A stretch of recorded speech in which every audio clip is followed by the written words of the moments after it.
Sa lahat ng nagdaang mga giyera, walang mabuting naidulot ito sa lipunan at kapaligiran.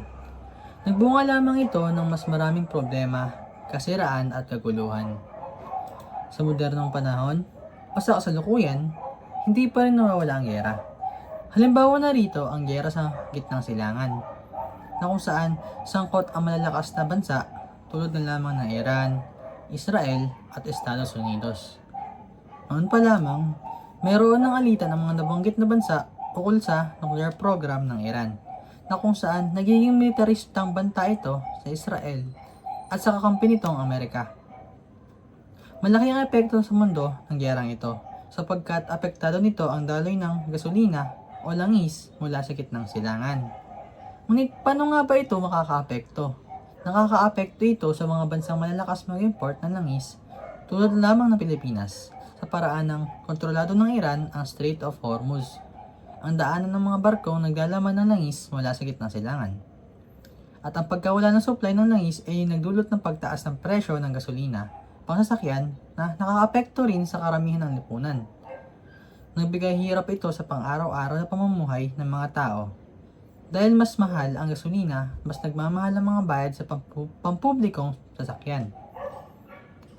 Sa suliraning kinakaharap ng mundo, maraming posibleng maging hadlang sa paglutas nito dahil napakaselan at napakalawak ng isyu na ito. Isang ehemplo na rito ang ego at pride ng mga namumuno sa mga sangkot na naturing giyera, tulad na lamang ng presidente ng Estados Unidos na si Donald J. Trump. Si Donald J. Trump ay naging padalos-dalos sa kanyang mga desisyon. Ang pagsimula ng giyera sa gitnang silangan ay sanhi ng kanyang maling desisyon na kung saan kasama niya ang Israel sa pagbomba ng Iran at namatay rito ang supreme leader ng bansang ito. Kailangan tugunan ang paglutas sa isyu na ito sa dahilan ng maaari itong lumala at magtapos sa nakatakutan nating nuclear war. Posible itong maging parte ng kultura natin dahil may ipapakita rito ang resiliency ng mga Pilipino sa gitna ng mga pangyayari. Dahil sa mga resultang ito, nais kong matapos na ang issue na ito. Dahil kung magpapatuloy pa, maraming ekonomiya ang babagsak at maraming pamumuhay ang masisira, lalo na lamang sa Pilipinas. Sa paglulunas ng issue na ito, mahihirapan ang mga mamamayan natin dahil sa pabago-bagong presyo ng gasolina at sa kasunod nito na pagtaas ng presyo ng mga bilihin.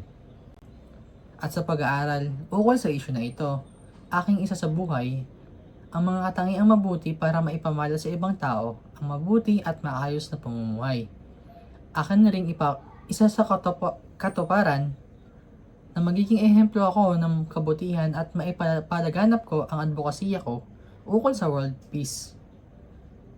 At sa pagtatapos, ang issue na ito ay napakaselan at napakalalim dahil maraming salik ang angkop na nilalaman nito, mapalokal o international. Gayunpaman, ating tandaan na mas mabuting pag-aralan ang mga issue upang magkaroon ng dagdag na kaalaman, mapa-akademiko at panlabas na kaalaman. Ayun lang po, maraming salamat.